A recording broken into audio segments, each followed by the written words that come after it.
العليم من الشيطان الرجيم. بسم الله الرحمن الرحيم.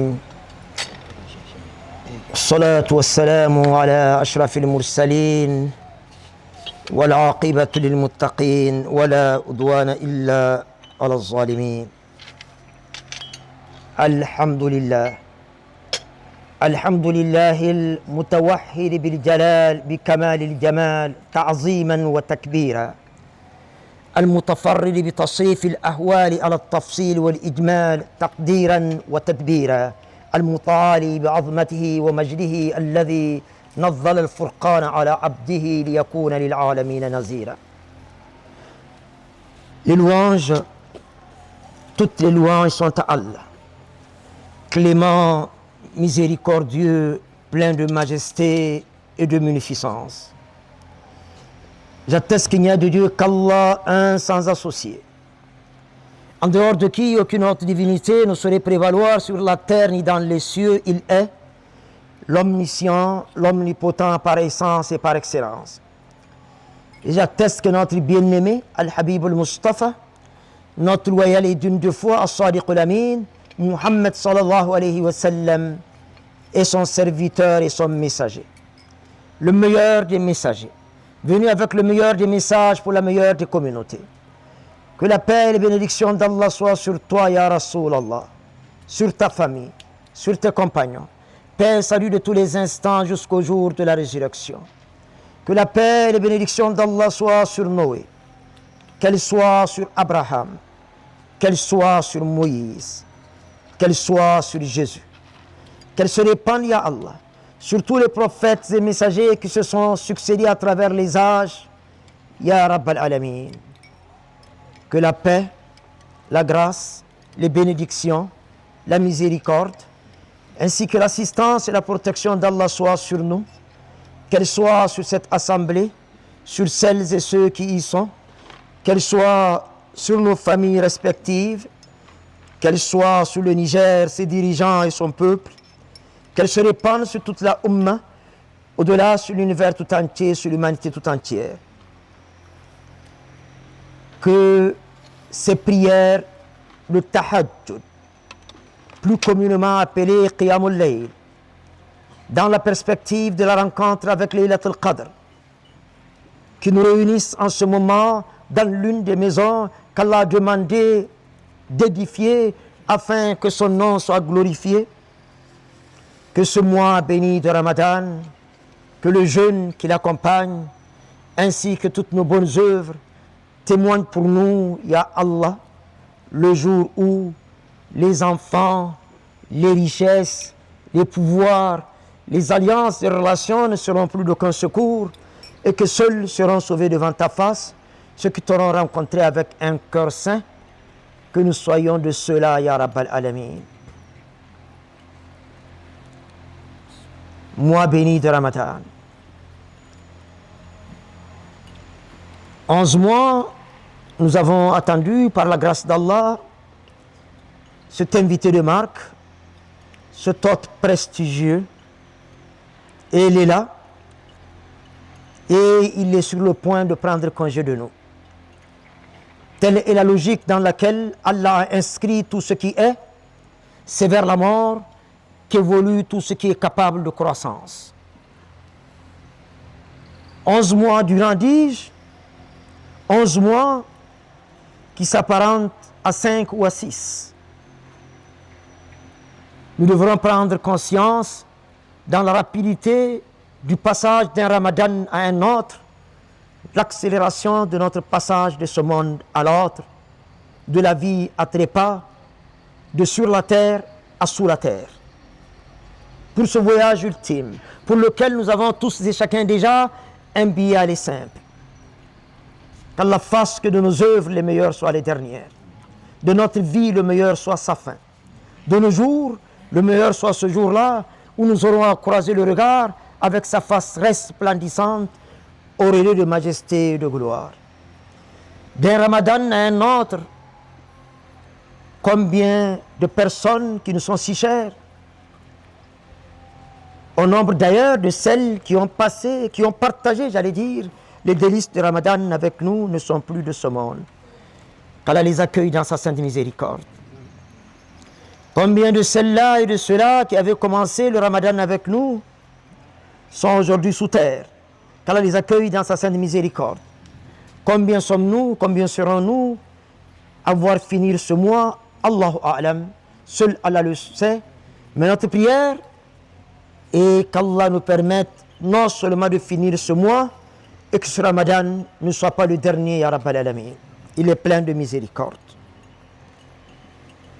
Nous allons, dans la dizaine de nuits, pendant les pauses des prières de Tahajjud, nous entretenir pour cette année autour d'un thème central, Ramadan, mois d'Al-Qur'an. Et juste en bas, Afala yatadabbarun al-Qur'an am ala qulubin aqfaluha, chapitre 47, verset 24, Surat Muhammad, sallallahu alayhi wa sallam. Afala yatadabbarun al-Qur'an. Ne médite-t-il donc pas sur ce Coran? Am ala qulubin aqfaluha, où leur cœur serait-il cadenassé? Inna lillahi wa inna ilayhi raji'un. Le cœur, siège social de la foi, siège de l'intention qui valide nos actions, lieu de prédilection de Satan et siège de la foi. Et la foi et Satan sont irréconciliables. Le cœur, lorsque Allah a créé la terre était instable et bougeait de partout. Alors Allah, selon son plan, va faire pousser des montagnes ici et là. La terre va se fixer. Les anges vont demander, Ya Allah, y a-t-il plus fort que les montagnes dans ta création? Allah dira oui, c'est le fer. Plus fort que le fer dans ta création? Allah dira oui, c'est le feu. Plus fort que le feu dans ta création? Allah dira oui, c'est l'eau. Plus fort que l'eau dans ta création? Allah dira oui, c'est le vent. Plus fort que le vent dans ta création? Allah dira non. Il n'y a pas plus fort que le vent dans ma création, si ce n'est le cœur d'un croyant. Quand il donne le monde, sa main gauche ignore ce que sa main droite a donné.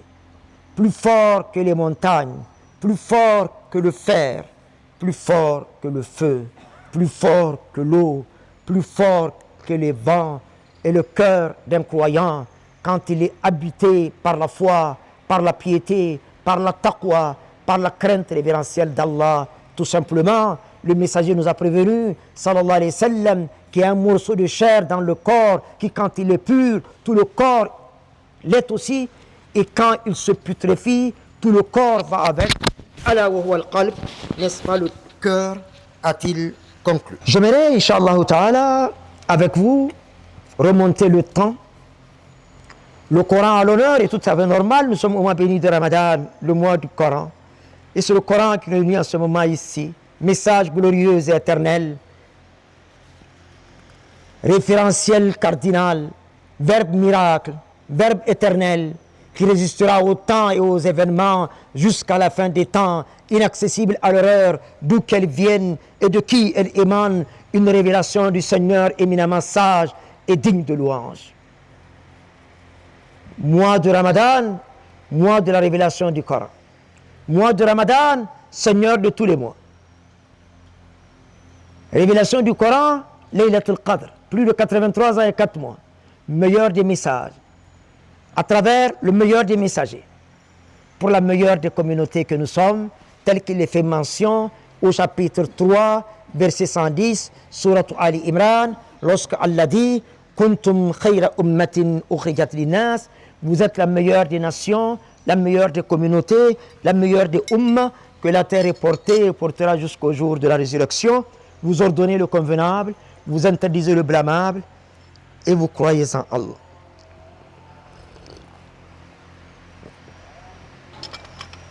Remontez le temps, dis-je avec vous, pour ensemble dévoiler l'origine de la pratique religieuse sur terre. Lorsque Adam alayhi salam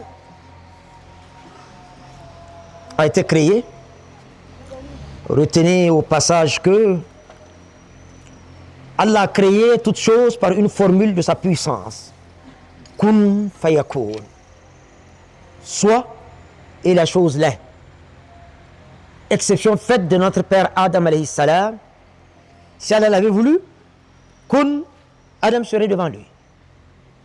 Mais Allah a préféré. Et il est souverain dans ses décisions et ses choix. Celui est créateur. Tout ce qui est en dehors d'Allah a été créé. Qui crée sans modèle préétabli. Qui crée sans se référer à quoi que ce soit. Le créateur par essence et par excellence. Il va demander à l'ange de la mort d'aller lui amener sur terre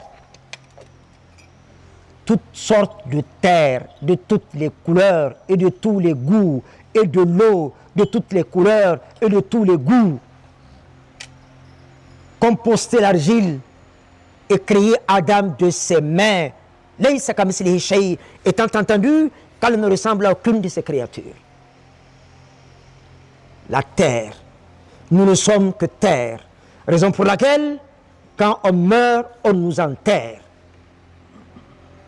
Alors, Allah va composter cette terre pendant combien d'années, dit-on, Allahu Alam, 40 ans, 70 ans, je ne veux pas rentrer dans cette polémique de chiffres et de dates, seul Allah est savant. Ce qui est sûr, c'est que Allah subhanahu wa ta'ala va façonner Adam de ses mains, tel qu'il est clairement fait mention dans la glorieuse révélation Al-Qur'an al-Majid. On dit qu'il fait 70 coulées. 70 coulées, c'est 35 mètres. Allahu Alam, là également. Et il est là, la matière. Alors, les anges se demandent qui ça peut bien être. On dit d'ailleurs que Satan serait entré dedans, se serait baladé pour sortir. Allahu Alam. Lorsque Allah va décider que Adam va prendre fonction au 7e ciel, selon son agenda et son calendrier, il va regrouper tous les anges, dont Iblis, qui n'est pas un ange. Min al-jinn, dit le Coran, au chapitre 18. Iblis, c'est un djinn, ce n'est pas un ange. Connu plus communément sous le nom de Satan. Alors Allah, subhanahu wa ta'ala, va solennellement insuffler l'âme à notre père Adam, alayhi salam. En ce moment, les choses changent. Adam prend un autre statut, alayhi salam. D'abord, c'était la matière, inerte, matérielle, mortelle, marquée par la finitude. Ensuite, c'est cette âme qui émane du Seigneur, immatérielle, immortelle, d'essence divine. Alors, il demande aux anges de plier le genou, mieux encore, de se prosterner, tout simplement. C'est Allah qui le demande. Il est interdit de se prosterner devant une créature. On le fait, on tombe dans le shirk, qui est le plus grand crime à commettre contre le Seigneur, qu'Allah nous en garde. Là, c'est Allah qui l'autorise, qui l'ordonne. Tous vont s'exécuter. Satan va rester debout. Anna, de toutes les créatures d'Allah, Satan est la première à avoir dit Anna, moi, l'ego. Et il est où? Il est en enfer. Allah dit que, subhanahu wa ta'ala, l'orgueil est mon manteau. Quiconque cherche à s'en couvrir, je l'écrase. Déclarer la guerre à Allah subhanahu wa ta'ala. Inna lillahi wa inna ilayhi raji'un. Il dit qu'il l'écrase. C'est Allah qui le dit. Ana khayrun minhu khalaqtani min narin wa khalaqtahu min tin. Moi, je suis mieux que Adam. Je ne me prosterne pas devant Adam. Et les raisons sont simples. Tu m'as créé d'argile, tu m'as créé de feu, tu l'as créé d'argile. Et il va de soi que le feu consume tout, y compris l'argile. Je suis mieux que lui. Ya subhanallah. La sentence va tomber. Implacable, irrévocable, sans appel. N'est-ce pas que tu as été créé de feu? Alors tu es condamné à l'enfer. Il n'y a plus de feu que toi. Tu es banni du 7e ciel. Écoutez bien, Iblis, lorsque, en fait, les djinns ont habité la terre avant nous en réalité. Ils ont commis la confusion, la corruption. Ils ont fait couler le sang. Et Iblis est resté sur la voie d'Allah subhanahu wa ta'ala. Dans cet océan de turpitude, de blâmable, d'irréligion, de faux, de haram, il est resté à l'écart.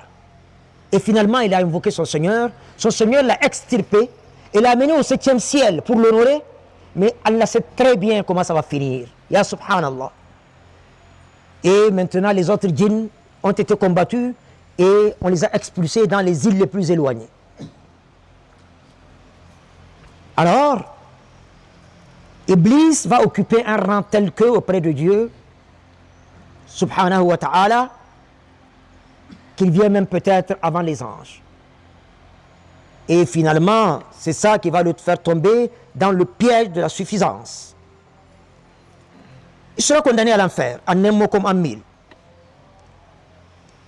Et Allah subhanahu wa ta'ala, pendant le sommeil de notre père Adam alayhi salam, va créer son épouse. On l'a vu tout à l'heure, que Adam alayhi salam était lui-même déjà un joyau de la création d'Allah. Et Allah a fait se prosterner les anges devant lui lorsqu'il a introduit l'âme. Je reviens sur l'âme d'ailleurs. Chapitre 17, verset 85, Surat al-Isra. وَيَسْأَلُونَكَ عَنِ الرُّوحِ قُلِ الرُّوحُ مِنْ أَمْرِ رَبِّي وَمَا أُوتِيتُم مِنَ الْعِلْمِ إِلَّا قَلِيلًا. On te posera, ya Muhammad, sallallahu alayhi wa sallam, des questions à propos de l'âme.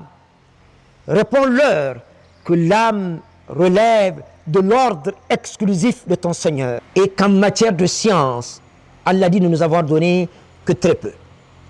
L'âme de l'ordre de notre Seigneur. L'éternité ne pourrait pas suffire à l'humanité, quand bien même elle serait déjà à l'heure des bébés éprouvettes, des bébés sur commande, des bébés par procuration, et que sais-je encore, à l'heure de la manipulation génétique.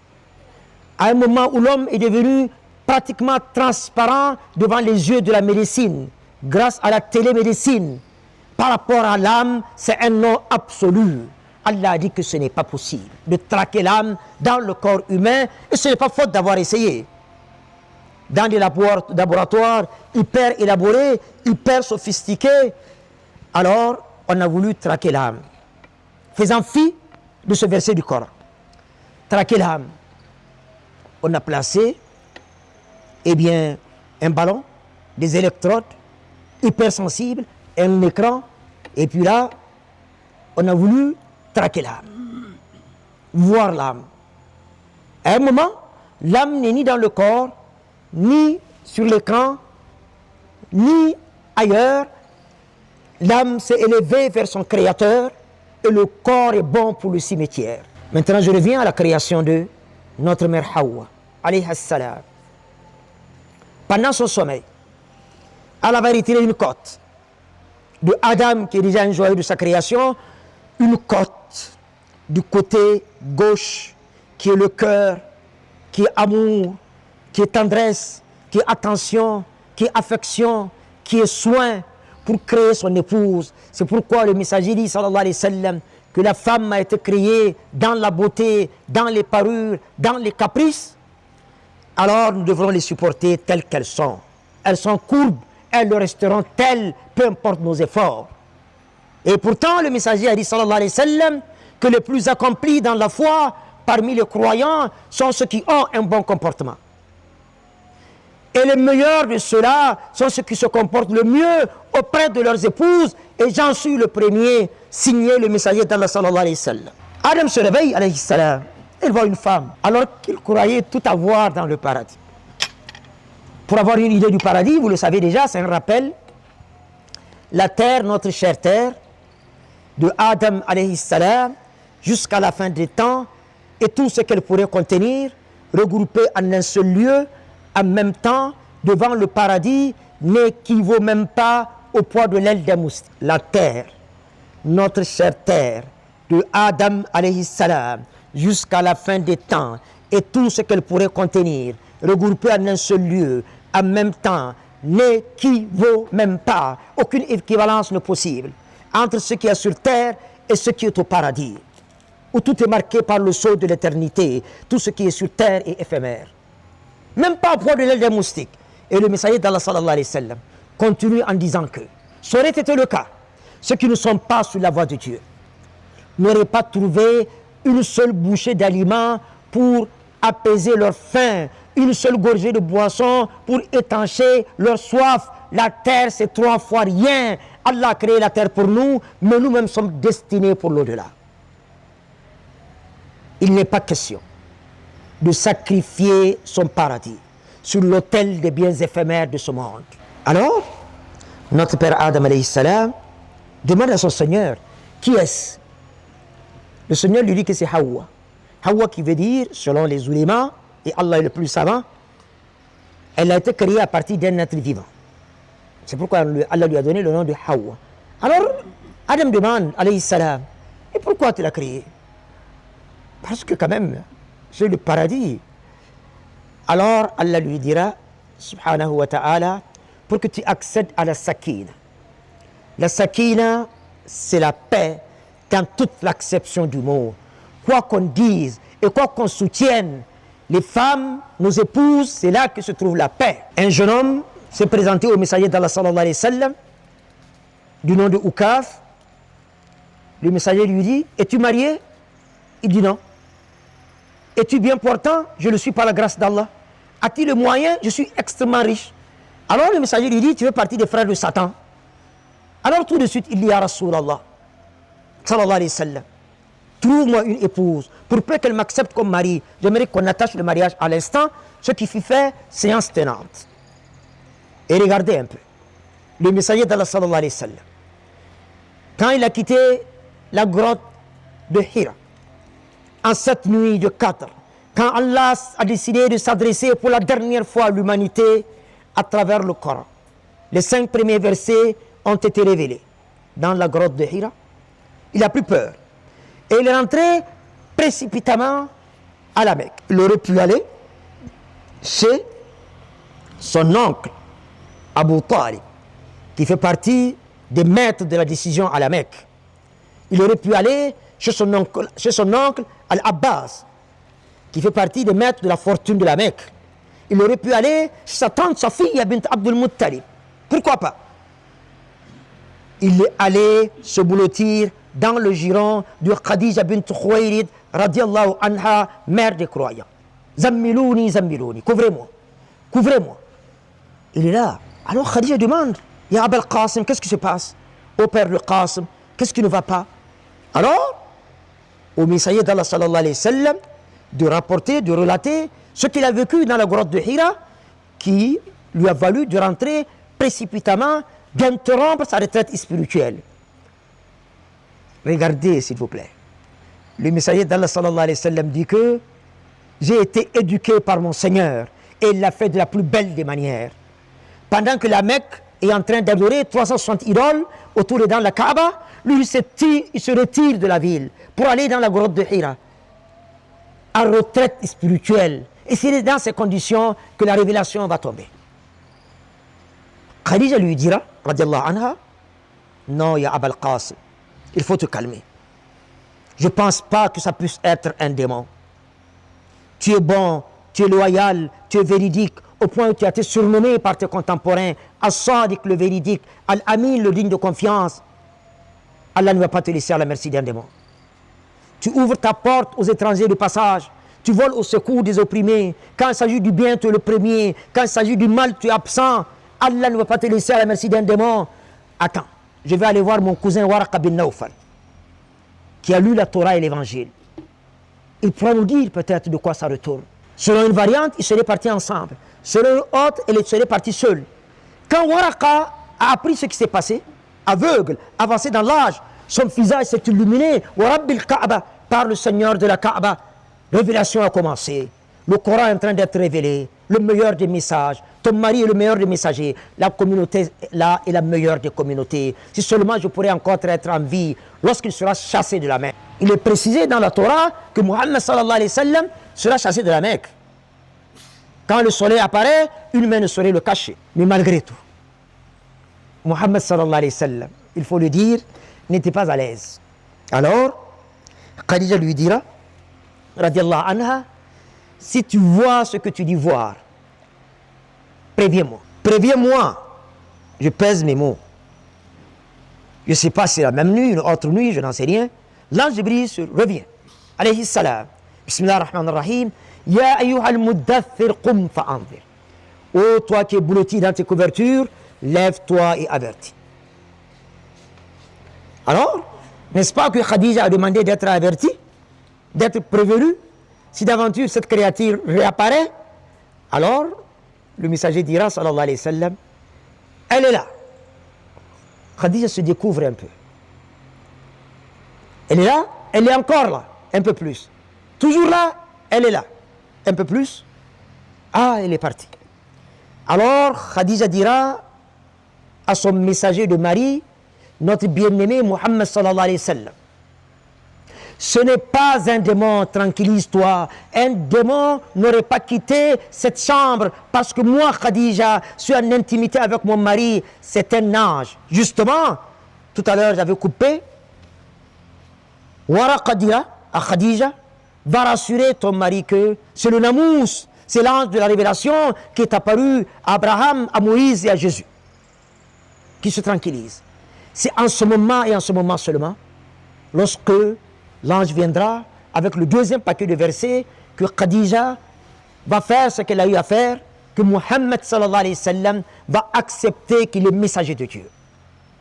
Et naturellement, Khadija bint Khuwaylid radiallahu anha est la première personne à avoir embrassé l'islam sur la surface de la terre. Avant de fermer cette parenthèse sur Khadija, l'ange Jibril va revenir une autre fois, cette fois-ci sur une forme humaine.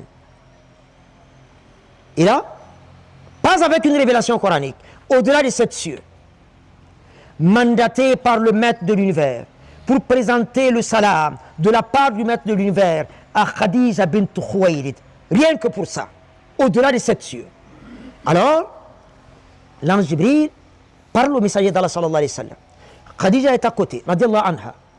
Alors, lorsque le messager reçoit le message, sallallahu alayhi wa sallam, il dit à Khadija, Ya Khadija, Hadha Jibril, Yaqra min rabbiki salam. Voilà Jibril venu te présenter le salam de la part du maître de l'univers. Khadija dira tout simplement, Allahu salam, wa minhu salam, wa ala Jibril salam. Allah est paix, la paix vient d'Allah et que la paix soit sur Jibril. Allah a déjà entendu ce retour de salam 50 000 ans avant la création des cieux et de la terre. Mais l'ange Jibril est en mission. Il repart avec ce salam de Khadija vers le maître de l'univers. Pour fermer la parenthèse, Khadija, radiallahu anha, l'ange Jibril va venir, alayhi salam, une autre fois, et il demande au messager d'Allah sallallahu alayhi wa sallam, où est Khadija? Il dit, c'est elle qui arrive là-bas. Avec une tasse sur la tête ou un récipient, je n'en sais plus rien, Allahu a'lam.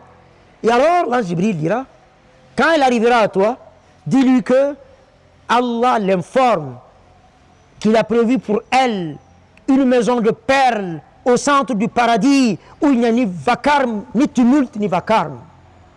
Dès les premières heures de la révélation, Khadija bint Khuwaylid, radiallahu anha, j'aimerais à nos sœurs, à nos épouses, à nos filles là-bas derrière, leur dire que qu'Allah les bénisse et qu'Allah dans sa grâce infinie, tel que le messager l'a dit, les meilleurs d'entre vous sont les meilleurs auprès de leurs épouses, que nous soyons, tel que le messager l'a dit, le meilleur auprès de vous, et qu'Allah dans sa grâce infinie nous permette tous ensemble d'habiter les hautes sphères d'Al-Firdaus. Mais j'aimerais quand même attirer votre attention là-bas derrière que un jour une femme est venue trouver le messager d'Allah sallallahu alayhi wa sallam et lui dire, Ya Rasulallah, je suis la déléguée des femmes à ton endroit. Les femmes se plaignent parce que les hommes vont à la guerre. C'est vrai que la guerre est l'apanage des hommes, en tout cas du temps du messager d'Allah sallallahu alayhi wa sallam. Mais il est arrivé que, et là également, il faut assumer son passé et rendre hommage à la vérité, à l'histoire. Il est arrivé que, au moment où les hommes ont battu en retraite, notamment à la guerre de Uhud, en apprenant la mort du messager d'Allah sallallahu alayhi wa sallam, certains compagnons sont rentrés, qu'Allah les agrée tous, au passage, sont rentrés précipitamment à Médine. Pour eux, c'est fini. Puisque Muhammad est mort, sallallahu alayhi wa sallam. Mais à Médine, ils seront très mal accueillis. les épouses, les mères, les sœurs, les filles vont demander, qu'est-ce qui se passe? Où est le messager? Il est mort. Il est mort. Alors qu'est-ce que vous faites ici? Il n'y a pas de femme pour vous ici. Il n'y a pas de mère, il n'y a pas de fille, il n'y a pas de sœur. Retournez mourir là où est mort le messager d'Allah sallallahu alayhi wa sallam. Allez. Ils sont repartis sur le champ de bataille. Et là, deux femmes, Mani et Ammar, les armes abandonnées par les hommes, par certains hommes, pas tous bien entendu. Ces femmes vont les prendre et se battre aux côtés du messager d'Allah sallallahu alayhi wa sallam avec une malvigueur. Hommage à toutes les femmes musulmanes de la terre. Et honneur à elles. Mais cette femme dira au messager d'Allah sallallahu alayhi wa sallam pour terminer, c'est toi-même, ya Rasulallah, tu as fait l'heureuse annonce selon laquelle que celui qui meurt sur le champ de bataille en martyr pour la cause d'Allah, avant de tomber de son cheval, avant de mordre la poussière, cette personne aura vu ses châteaux, ses jardins, ses vergers, ses avoirs, ses propriétés dans le paradis. Leurs âmes sont accrochées sous le trône d'Allah. Au jour de la résurrection, quand la terre va les vomir, sans passer par la balance, ces personnes iront directement au paradis. Et selon une variante, Wallahu a'lam, Allah est le plus savant, Allah va les arrêter et leur dire, je vous autorise à intercéder pour 70 membres de votre famille. Ensemble, entrez au paradis. Pendant que nous les femmes, ya Rasulallah, nous sommes à la maison en train de nous occuper de casseroles, de cuisine, de ménage, d'éducation des enfants, ya Rasulallah, nous voilà privés d'une bien belle récompense. Le messager d'Allah sallallahu alayhi wa sallam va sourire et va dire à tes sœurs que le messager d'Allah sallallahu alayhi wa sallam leur fait dire que l'obéissance à leur mari et la reconnaissance de leurs bienfaits équivalent en cela, équivalent au jihad et aux récompenses qui l'accompagnent. Mais, c'est pas moi qui le dis, sallallahu alayhi wa sallam qui termine, mais rares parmi vous sont celles qui le font, là-bas derrière, tout tant que vous êtes comptez au nombre de ces rares-là, ya Rabbal Alamin. Et le messager a dit, sallallahu alayhi wa sallam, quand une femme meurt alors que son mari est satisfait d'elle, elle va directement au paradis. Retenez que nous sommes satisfaits de vous et qu'Allah vous accorde le paradis, ya Rabbal Alamin. Je pense bien que pour aujourd'hui, nous allons devoir nous arrêter. En priant Allah subhanahu wa ta'ala, qui nous permette de réussir ce Ramadan, dans ces journées par le jeûne, dans ces nuits par les prières de Tarawih, et en ce moment avec les prières de Tahajjud, de bout à bout, qui nous permettent de réussir Ramadan, de rencontrer Laylatul Qadr, de la passer en veillée spirituelle et rituelle, et de sortir de ce mois, selon sa promesse qui est toujours vérité, tous nos péchés effacés, avec, on l'espère, un ticket supplémentaire d'accès au paradis, rendez-vous porte d'Ar-Rayyan. Que dans tous nos projets, dans toutes nos entreprises, dans toutes nos décisions, dans toutes nos prières, dans tous nos vœux et dans tous nos souhaits, qui vont dans le sens qu'Allah agrée, qu'il nous accompagne, qu'il nous assiste, qu'il nous éclaire, qu'il nous guide, et qu'il fasse, ya Allah, que les résultats soient au-delà de nos attentes.